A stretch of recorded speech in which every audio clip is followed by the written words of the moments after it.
Today it's my privilege to talk to Zack Henkin. Zack is the Program Director for Drive Oregon, and he's responsible for making sure that charging stations are encouraging, maybe the better term, encouraging charging stations in workplaces, promoting EV development, and of course encouraging businesses and governments to adopt EVs in their fleet structure. So Zack, welcome to EV World.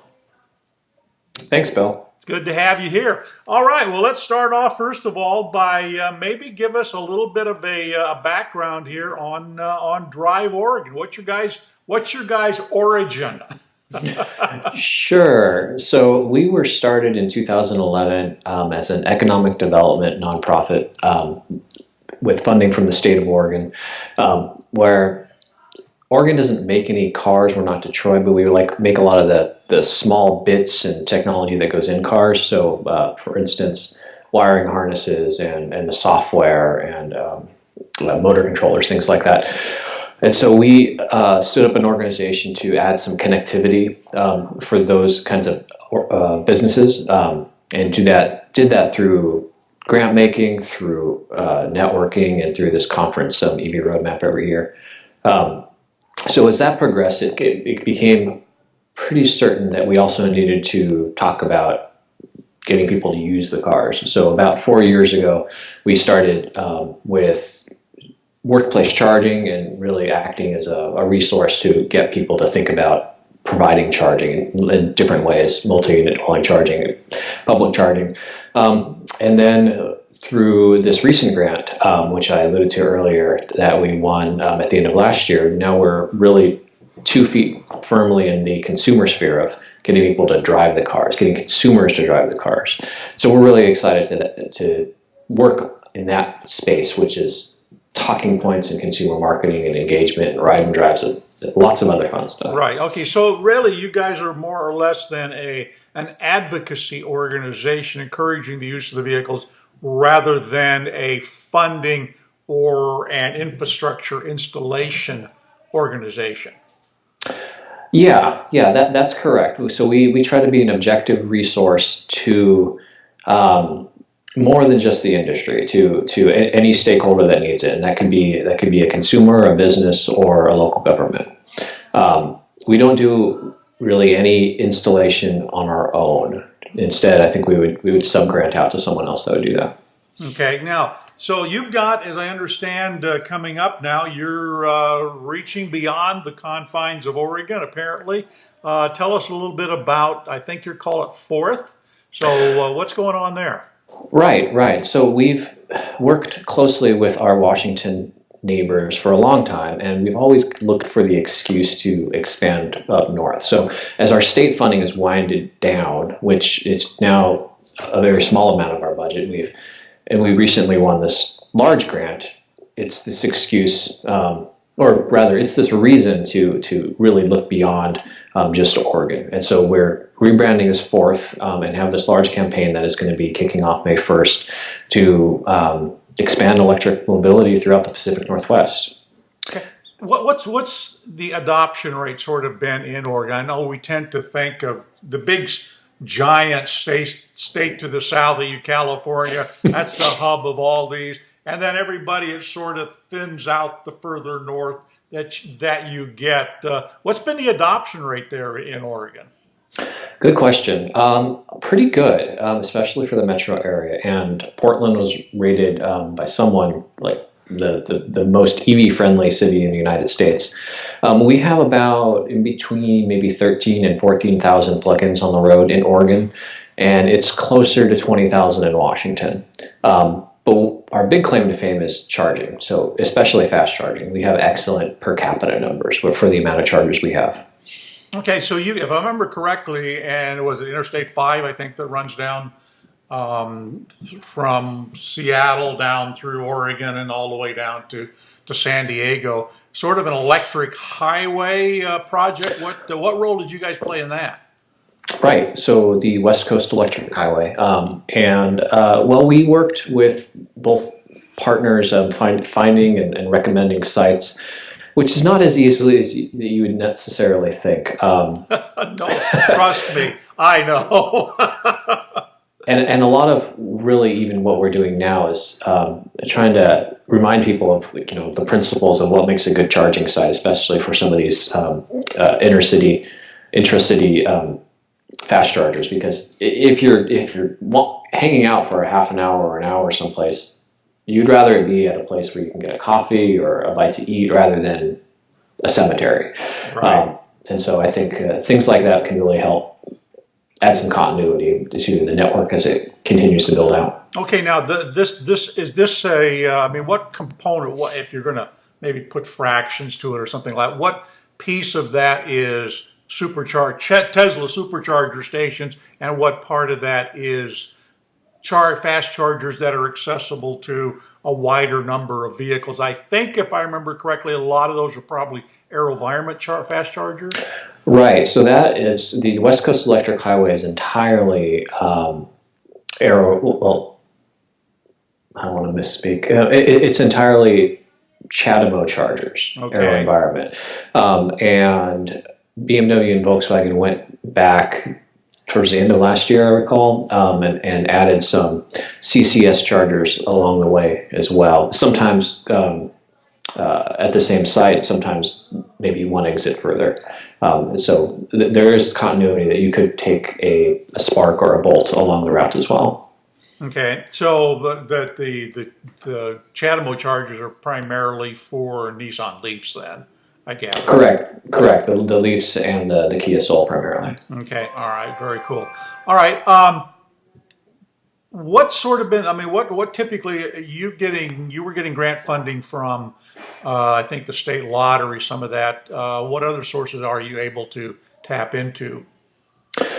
Well, we're a membership organization, so we do get a small amount of funding from just members, being automakers, charging suppliers, things like that. Otherwise, we get foundation funding. We're always looking for other grants in the different kind of ways that they come about.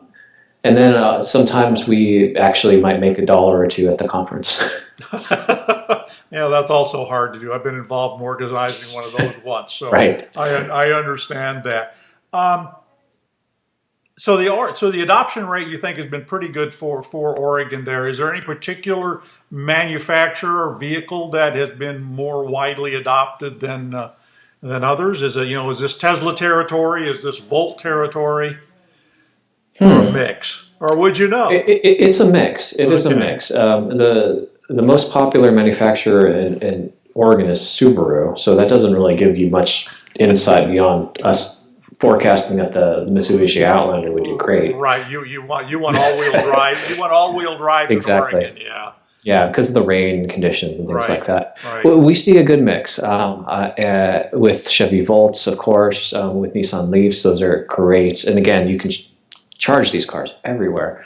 And then increasingly seeing the Bolt with a B on the road a lot. Right. But BMW has also done quite well, and that's further extended by the Reach Now car share network. That's in Portland.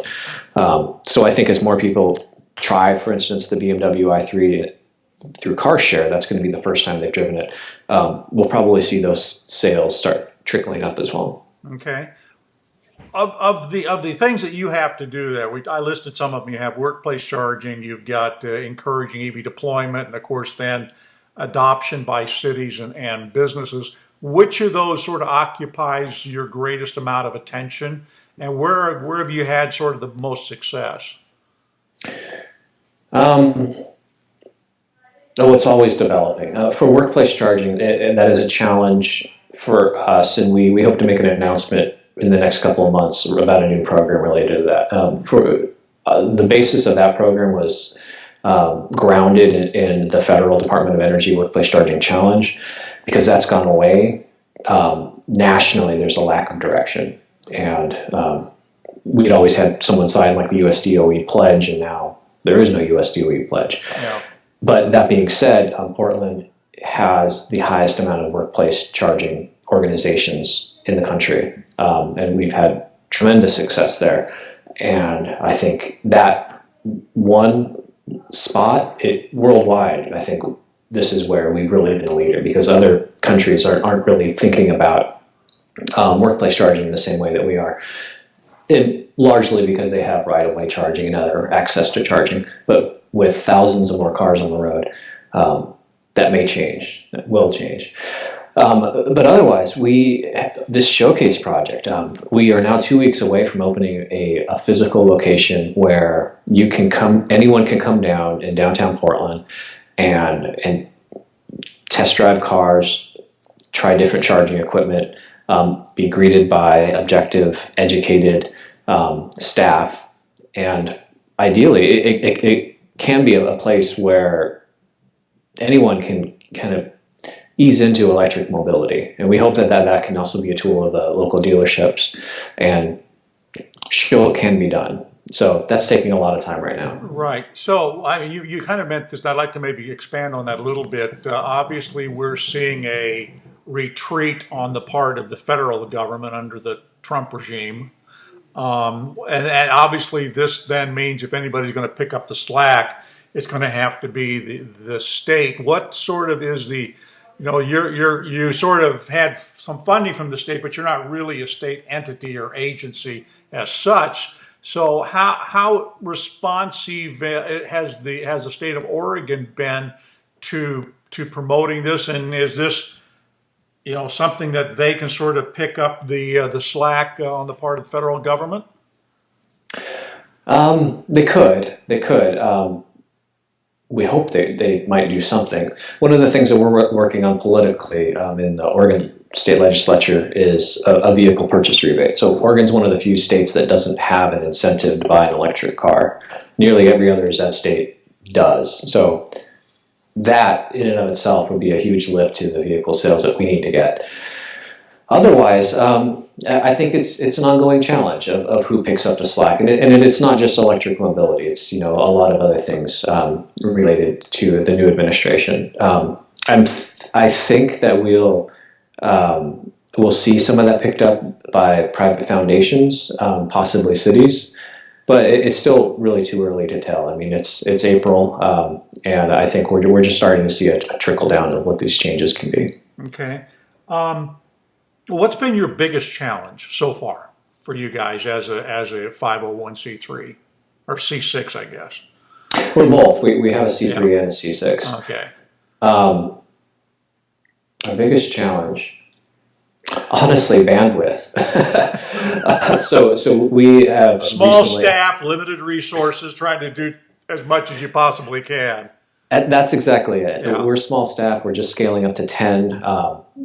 We're relatively specialized, being purely on clean transportation, and that goes from electric cars, electric buses, down to e-bikes and electric motorcycles. But there's never any want for more work. There's always more work to be done. And so I think if we had more resources, more staff, we'd be able to tackle that more in force. All right. What's been your biggest you guys' sense of accomplishment?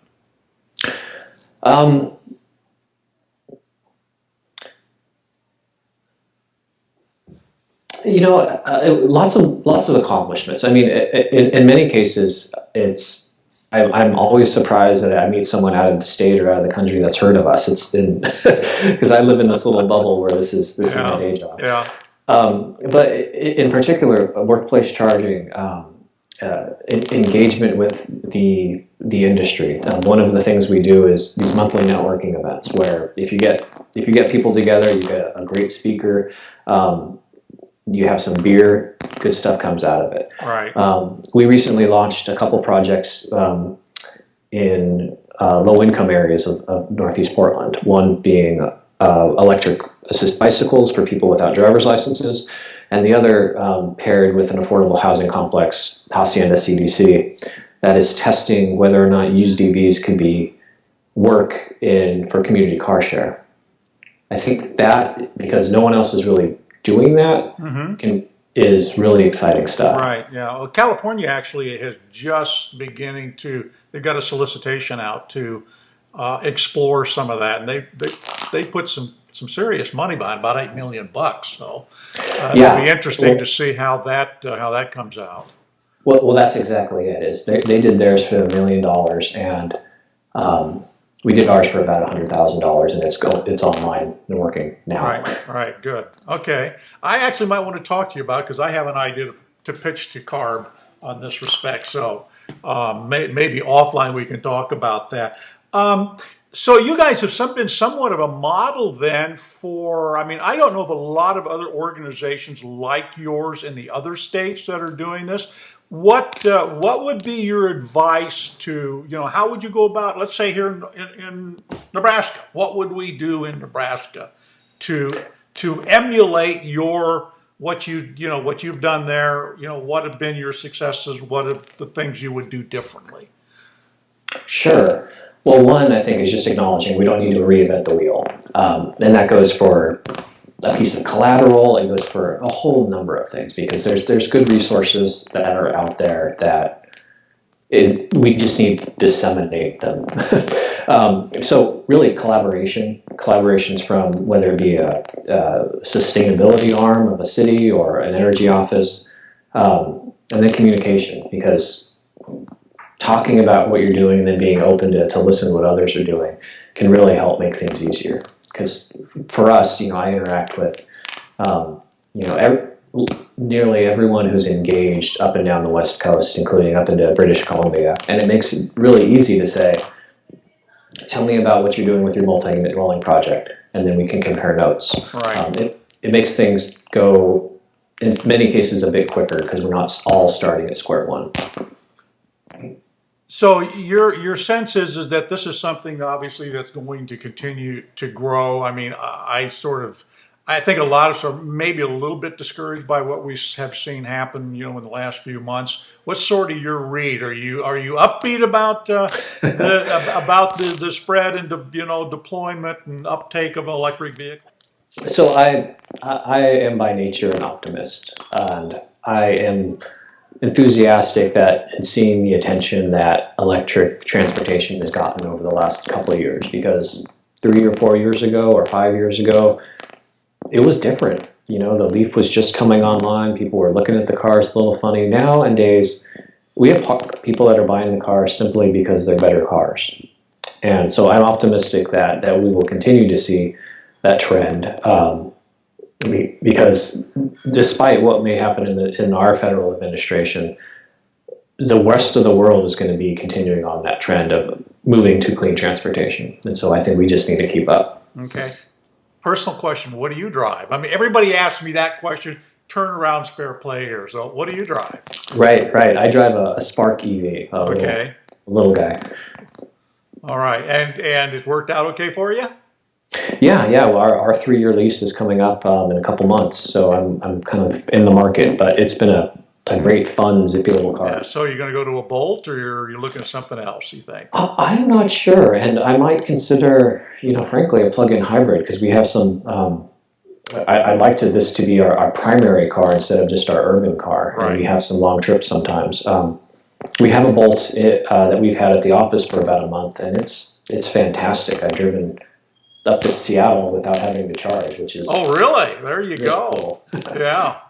Excellent. Good. Well, look, I really appreciate your taking the time on a Friday afternoon to chat with us and tell us a little bit about Fourth, as it will be called going forward, as well as, of course, the old Drive Oregon. So, Zach, thank you for all you guys are doing back there. It's really encouraging to see you guys take the lead on that and make that happen.